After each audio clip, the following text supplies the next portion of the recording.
तो भोंगड़ बाजार चल रहा है। यानी नल का बिल नहीं भरे तो ब्याज लगेगा, इलेक्ट्रिक का बिल नहीं भरे तो ब्याज लगेगा, घर का टैक्स नहीं भरेगा क्या तो ब्याज लगेगा। ब्याज ब्याज ब्याज, बैंक से ब्याज लो ब्याज, कोई टीवी खरीदी करने जाओ ब्याज, फ्रिज खरीदी करने जाओ ब्याज, घर के लिए कर्जा लेने जाओ ब्याज। तो इंसान की जो ज़िंदगी है ब्याज बनकर रह गई है। मेरे साथियों और ख़ास कर मैं नागपुर महानगर पालिका से कहना चाहता हूँ कि ये देखो, ये नल का बिल है 50,000 का बिल है, 50,000 का बिल। इसमें कुछ तो भी योजनाएं कर, अरे जहाँ से लोगों को पानी पीने को गंदा मिल रहा है, सब कुछ चीज़ें बरोबर समझ में नहीं आ रही है, उस जगहों से भी तुम देखो 8-8 दिन नल नहीं आता, नल का बिल लागू हो गया। घर में गंदा पानी आ रहा, नल का बिल लागू हो गया। इलेक्ट्रिक तुम्हारी बिल है, बंद है, लाइट गोल है, फिर भी ब्याज चालू हो गया। घर में तुम रह रहे हो नहीं रह रहे हो, ब्याज चालू हो गया। तो ये तीनों जो है महाराष्ट्र राज्य विद्युत वितरण कंपनी और महानगर पालिका नागपुर, इनके पास में यह ब्याज लेने का अधिकार किसने दिया और किस अधिकार से महानगर पालिका और महाराष्ट्र राज्य विद्युत वितरण कंपनी अपने से ब्याज लेती है।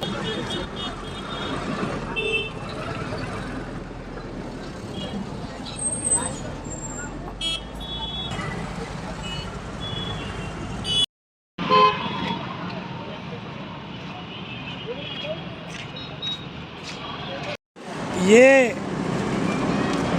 मैं अभी यहाँ लालगंज झाड़े चौक में खड़ा हूँ। मैं गुणवंत झाड़े लालगंज सुधार संघर्ष समिति का प्रेसिडेंट हूँ।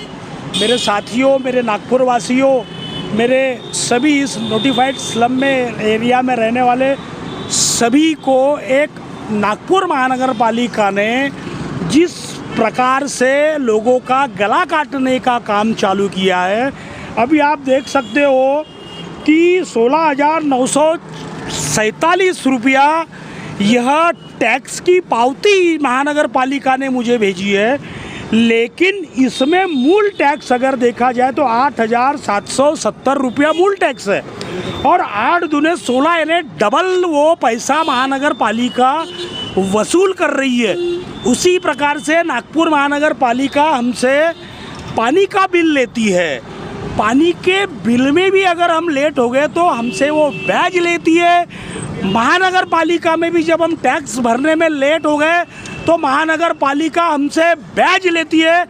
मेरा कहना यही है कि नागपुर महानगर पालिका के पास में इन सब अवैध वसूली जो महानगर पालिका साहूकारी कर रही है, अवैध साहूकारी कर रही है, नागपुर महानगर पालिका को गवर्नमेंट ने और जनता ने पूछना चाहिए कि तुमने अपने साहूकारी का लाइसेंस बनाया है क्या।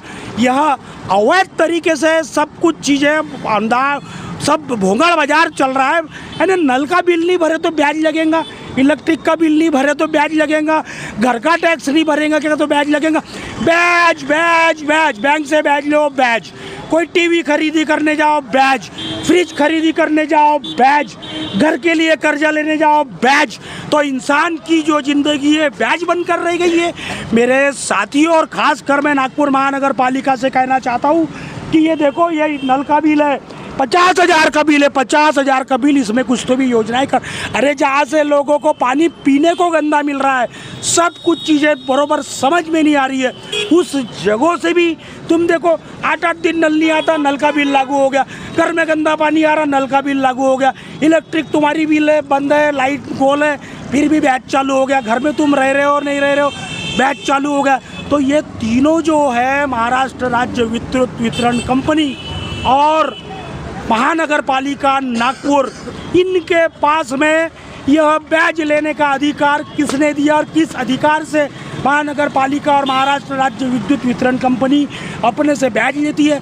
भाई साहब, ये देखो, ये इलेक्ट्रिक का एक बिल है। इस बिल को आप एक्सपोज कर सकते हो कि इसमें ब्याज कितना लगा हुआ है। 600 कुछ रुपये बिल है, यानी हम ब्याज भरे, मुद्दल भरे। घर के नलों में भी तुम देख लो चाहिए और कैसा चलना चाहिए। गवर्नमेंट ने और खासकर नागपुर महानगर पालिका ने हम महानगर पालिका को और महाराष्ट्र राज्य विद्युत वितरण कंपनी को बोलते, हमको तो यार किसी प्रकार का इतना बड़ा कोरोना चला, कोरोना काल में हम लोग घर को रहे, फिर भी नागपुर महानगर पालिका ने ब्याज माफ़ नहीं किया। नल वाले जो OCW वाले जो लोग हैं उन्होंने ब्याज माफ़ नहीं किया। उसी प्रकार से महाराष्ट्र राज्य विद्युत वितरण कंपनी ने भी हम लोगों का ब्याज माफ़ किया नहीं। बैंकों ने ब्याज माफ़ नहीं किया, किसी ने भी ब्याज माफ़ नहीं किया। वो तो प्राइवेट वाले छोड़ दो, बैंक वाले छोड़ दो, लेकिन ये जो है हमको डिस्काउंट भी नहीं दिया गया। हमको ना बिजली में जो माफ़ी की जो बात चल रही थी ना वो की गई। किसी प्रकार से हम पर जो बोझा था वो बोझा भी अतिरिक्त है। मेरे पास में इसका सबूत है। आप इलेक्ट्रिक का बिल देख लो, चाहे टैक्स देख लो, चाहे नल के बिल में देख लो, ये 3 बिल मेरे हाथ में है। तीनों बिल है कि तीनों बिलों में मैं चैलेंज कर सकता हूँ। मैं गुणवंत झाड़े लालगंज सुधार संघर्ष समिति का प्रेसिडेंट यहाँ से, और गवर्नमेंट की इस पॉलिसी को मेरा कहना ये है कि भी इनके पास में ब्याज के लाइसेंस किस सरकार ने दिए हैं, रिजर्व बैंक के तहत अंडर है क्या? क्योंकि कायदे में ब्याज लेना और ब्याज से पैसे लेना, किसी भी वस्तु पर ब्याज लगाना, तो इन्होंने अपने इस महानगर पालिका में और महाराष्ट्र राज्य विद्युत वितरण कंपनी में उन्होंने ब्याज के लिए किस प्रकार का अवैध वसूली का, मैं बोलता हूँ कि मैं इस बात को लेके गुनाह दाखिल करने वाला हूँ। संबंधित सभी अधिकारियों को उसमें फंसाने वाला हूँ। मैं अभी मेरा सिग्नेचर मुहिम एक चालू है, कम से कम 3,000 सिग्नेचर्स हो गई है। हमको ब्याज भी माफ़ नहीं किया गया। घर का तो छोड़ो जी, अरे बहुत सारी बातें। सुशिक्षित बेरोजगारों का देख लो आप, मिहान सिर्फ अपने को बोला जाता है। बाहर में अपन अगर कहीं भंडारा चले गए, गोंदिया चले गए या महाराष्ट्र के बाहर चले गए, अरे भाई तुमको नागपुर के रहने वाले हो, वहाँ मिहान है, कार्गो है, सिड़गो है, तो ये सब पेपर पे ही है। सुशिक्षित बेरोजगारों को आप देख लो, बेरोजगार यहाँ से पूना जा रहा है, सुशिक्षित बेरोजगार है वो बम्बई जा रहा है, वो यहाँ से हैदराबाद जा रहा है, औरंगाबाद जा रहा है, और इधर हम बोलते कि हम बहुत आगे निकल गए हैं। अरे हम अपन ने अपने शहर के लड़कों को आगे भेज दिए कि हम तुमको यहाँ पाल नहीं सकते, हम तुमको किसी प्रकार के सहयोग नहीं कर सकते, तुम 10,000 की नौकरी कर रहे, यहाँ सब रहने के बाद में भी यहाँ हमारे साथ में जो अन्याय हो रहा है इस और ख्याल देना चाहिए। और भी बहुत सारी ऐसी बातें बैच के मुद्दे में तो अपन सोच नहीं सकते। और बस ये है एक मेरा मुद्दा। और आप देखो कि इसमें जो लिखा हुआ है, इसमें जो है ये देखो है ना, तीन बात है कि ये जो है ये बैच, ये सबूत है, सबूत 8,700 रुपया मुद्दल रकम, और उस पर 8,000 रुपये इतर। हम पानी का कर जो भरेंगे उसमें भी पानी का बैच, घर के टैक्स को बैच, नल के बिल को बैच, सभी जगहों पर batch batch batch batch batch batch batch की ज़िंदगी हो गई हमारी। क्या करेंगे? कमाने वाला अगर घर में नहीं है कोई, अभी ये देखो सीनियर सिटीजन्स है यहाँ पर, सब इनकी क्या क्या परिस्थितियाँ है, क्या क्या हुआ है, कैसा कैसा हुआ है, ये सब बातों में अपन अगर देखा जाए। अभी संजय गांधी निराधार योजना के बारे में भी इन्होंने बोले, बहुत कुछ सारी बातें आ गई। घर के टैक्स का सब्जेक्ट हो, संजय गांधी की श्रावण बाढ़ की योजना को बोलती है गवर्नमेंट, काहे की श्रावण बाढ़ की योजना? भैया फंसा रहे लोगों को। लोग बुजुर्ग बेचारे जाते हैं, अरे तुम्हारा आया नहीं, जिसकी बिल्डिंग है उसको मिल रहा है, जिसके पास कुछ नहीं है उसको कुछ नहीं मिल रहा है। बीपीएल धारक जो है, जिसको गरज है, जो सही में बीपीएल धारक है, जिसको गवर्नमेंट ने बीपीएल की सुविधा देनी चाहिए, उनको गवर्नमेंट की बीपीएल की सुविधाएं नहीं मिल रही है।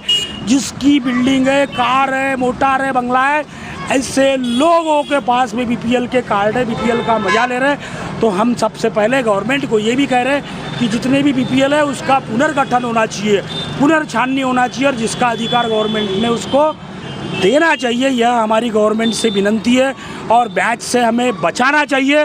नहीं तो हमारी ज़िंदगी कल हमको ऐसा लगेगा कि हमारा नाम हम भूल गए, और हमारा नाम अभी क्या हो गया? बैच हो गया। देखो